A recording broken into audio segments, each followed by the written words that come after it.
Welcome to the Council of Better Business Bureau's podcast, The Bistro, where we will discuss today's hottest consumer trends, predict the future with consumer experts, and learn how elite businesses and entrepreneurs continue to push the envelope in today's marketplace. Hello and welcome to The Bistro. Thank you for joining us. I'm your host, Elena Spinola. A smart speaker is a type of wireless speaker and smart device that utilizes Wi-Fi, Bluetooth, and other standards to extend usage beyond audio playback, and they are dramatically affecting the daily lives of those who use them. You've probably heard of Amazon's Echo and Google Home, for example, and in this fast-growing market, there's no doubt about it. There will be more to come.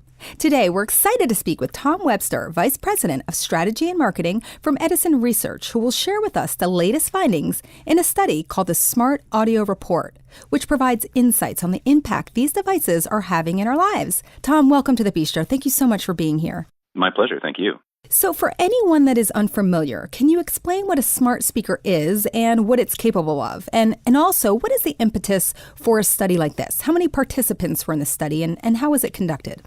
So a smart speaker is a really simple concept in a way. It's simply an appliance that recognizes your voice and will conduct computing tasks based on how it understands your voice. And that's technology that's been around for a little while, certainly with things like Siri. But when we started thinking about these devices, we had the theory that they actually could genuinely change behavior because they're so frictionless in their use. And we believe that we might see new behaviors emerge, old behaviors strengthened, and different media consumption patterns emerge as a result of these devices. So we decided to study it in conjunction with our partners at NPR with kind of a two-part process. We conducted a significant national online study of 1,600 adults 18 plus, half of whom owned one of these smart speakers. And right now that's the category defined by the Amazon Alexa suite of products and Google Home, with some other entrants coming soon. And then half of those respondents did not have a smart speaker, but we probed them for their interest in perhaps owning one in the future. And then we supplemented that with some ethnographic research. We actually moved in with 15 different families across the country who owned a smart speaker and kind of watched them in their environment, asked them questions, and watched how they used them. Oh, wow. So we put all of that together, and that really gave us just a great picture of not only what people were doing with these devices, but why and how they really felt about them. Gotcha. Wow. So you actually moved into these homes to watch them in their daily lives.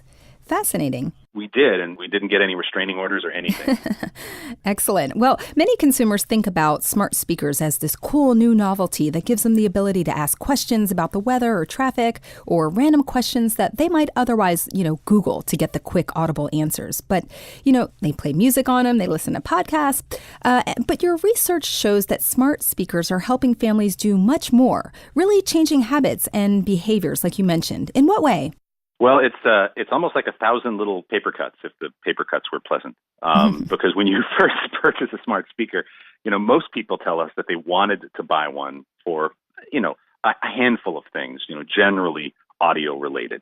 And certainly their initial use case is as an intelligent speaker. But once they actually got into people's homes, they find themselves doing more and more little things. And it's not any one grand thing. It's more gradually seeding more and more things to the devices like laundry timer and kitchen timer and checking the weather and things like that. We gave participants in our quantitative study a whole list of activities, dozens of activities that they could regularly do now that they own a smart speaker. And the average number of tasks that people do from that list is 7.5, so nearly 8 different tasks. So while they got them primarily either for voice search or to listen to music, they're now using them for all kinds of things, including, news talk and getting the traffic and shopping and things like that. And as a result of that, we asked this question. We asked people to agree or disagree. Would they want to go back to life before they got their smart speaker? And 65% said that they would not want to go back to that life. Now, presumably, these are people with the disposable income to buy a smart speaker or more. So their lives probably weren't miserable before they got them. Good point. And yet they don't want to go back to that horrible smart speakerless life. And it's because really just how day-to-day useful they are for the littlest tasks. Yeah. Well, with that list you just shared, it gives me some other things to think about, timers and things like that. I hadn't even thought about that. So earlier you mentioned Siri on the iPhone. How are smart speakers like Amazon Echo and Google Home different from Siri? Unless you own one, you might understate this, because on the surface, things like Siri do the same thing. But in practice, I'm not going to say that we humans are lazy, but we enjoy default behaviors. And the fact that these appliances are always on and always listening, and there's not the additional friction of having to pick up your phone or have your phone near you. And in fact, both of the devices that we have in our home are pretty attentive no matter where we are, and understand us pretty well. That ability to do that without any friction involving the phone whatsoever begins to encourage their use, and it makes them sort of default second nature. So there is a significant behavior pattern difference from having these devices, and I think that's why you're seeing Apple developing their own audio-specific appliance. Sure. And more to come, I think, from a lot of different sources probably. Your study found that the use of smart speakers were also more than just information sources, but that they provided interactive and social environments in the home. Tell us more about that. Sure. Well, one thing to point out about these devices, amongst the people who own them, 42% of smart speaker owners own more than one. It's actually pretty remarkable for a brand new category and a brand new device that people have already purchased more than one of these. You certainly don't see that with things like fidget spinners or food processors and things like that. So people want these devices. They're useful, and they're useful in all aspects of the home. For people that have one or more than one, their single or primary smart speaker, people tell us it's generally kept either in the living room or in the kitchen. A little more than half say it's in their family or living room, and another quarter say that their kitchen is where their primary or single one is. Mm-hmm. But again, with more than 4 in 10 having multiple devices, they're in the kitchen and in the living room. And what's interesting about smart speakers, computing companies have been trying to get computers into the living room for decades, and there are dozens of failed attempts at that, from web TV to all kinds of different devices. People have been trying to get computing into the living room. But all that these devices are, you can think of them as an expensive speaker, but what they really are cheap computers. And this is, in fact, getting cheap computing into every room of the house and making them more and more part of people's everyday lives. Interesting. You mentioned earlier that more than half of those using smart speakers every single day don't want to go back to life before using them. That really says a lot about how helpful they are. Let's talk about the ways people are using smart speakers to manage their home. Sure. So one thing we know about smart speaker owners, about a third of them have some kind of smart home devices in their home. Now, they may have had them before they got their smart speaker. They can certainly use things like smartphone apps to control them. But certainly these devices make it even easier. And what we saw in our ethnographic research was that once people began to learn about smart home capabilities that could be controlled by their speakers, they did research. They looked into it. And certainly there are a lot of costs involved in doing this. But the great thing about smart home technology is it's fairly modular, and you can kind of upgrade it a light bulb or a socket at a time. And we definitely saw people interested in doing that. Certainly the primary things right now that people are doing are home lighting and the thermostat. But we do see some things like outdoor sprinklers and outdoor lighting and even home security. I see. Now, and adults aren't the only consumers using smart speakers. What did the Smart Audio Report find regarding children? Well, we learned some things here. First of all, parents that have children living at home are much more likely to own a smart speaker compared to non-parents. And one of the primary reasons why people bought them were to listen to music or to do voice search. But what we saw once these devices got into the home, we saw a whole raft of behaviors that we haven't really seen in a while. First of all, we saw families listening to these devices together.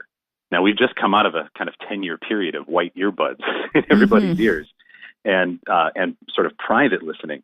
But this was absolutely social listening to audio, which, I like to joke that we haven't had families gathered around the radio to listen to a show together since the Palm Olive Beauty Box Hour of 1938. Right. But we saw families do this in our ethnographic research, and we certainly see that parents are much more likely to say that these devices are a huge part of their lives. 8 in 10 parents, in fact, say these devices have made it easier to entertain their children and nearly 90% say their children enjoy smart speakers. And we certainly saw with some of the families that we moved in with that it frees the parents up from having to make entertainment decisions and use technology to do that, rather than having to get your mother or father to get into their laptop and get into Spotify or Pandora. Sure. The child can simply ask for the song that they want to hear, and that's become a major time saver for parents. Absolutely. Well, if you had moved into my home, you would have found me to be one of those 8 and 10, because that sounds a lot like my house.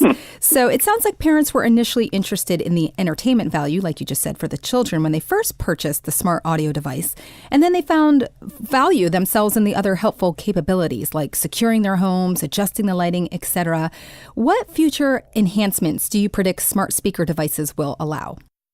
Well, there's sort of 2 major enhancements, I think, that are, as software gets better and as the processing power gets better in these devices, that represent really exciting things.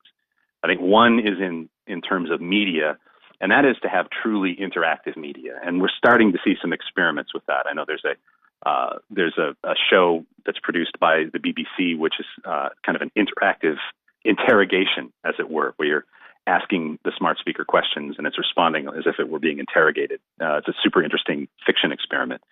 But the ability to interact with the audio that you hear, imagine if you're listening to a news report on a flash briefing, maybe it's from NPR, maybe it's from another news source, and you hit a term or a concept or even a country that you don't know much about, and you could stop the speaker and say, "Well, stop, tell me more about Andorra." And that's, I think that's going to be on the horizon, where we can actually kind of tease out more information about what we want more information about and skip over those things that we don't. And then the second thing is, I think there's going to be more and more e-commerce possibilities with these devices.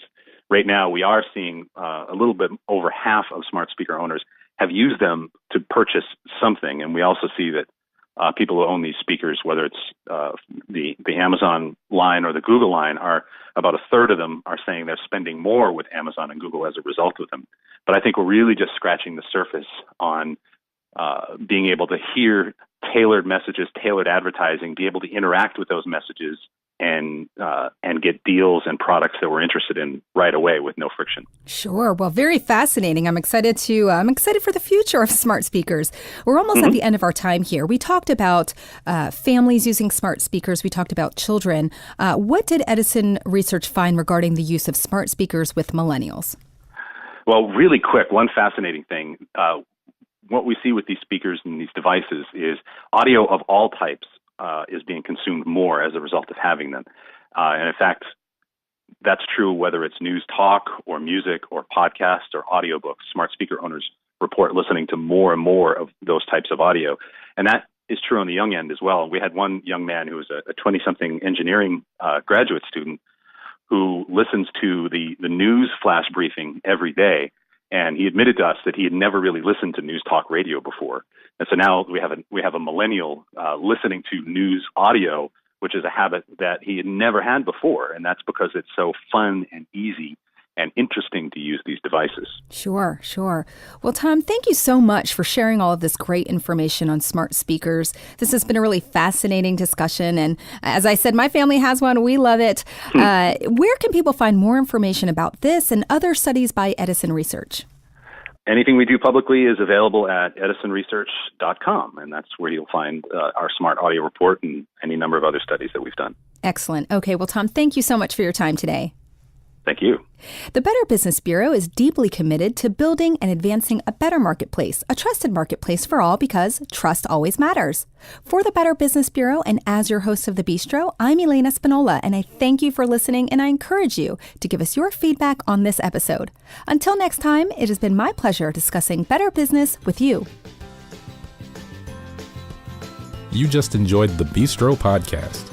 Be sure to tune in next month for a brand new episode. To learn more about our other shows, visit betterbusiness.blueberry.com. That's betterbusiness.blueberry.com and subscribe. The thoughts and opinions expressed on this podcast are the views and opinions of the guests, not those of the Better Business Bureau, Council of Better Business Bureaus, or program affiliates.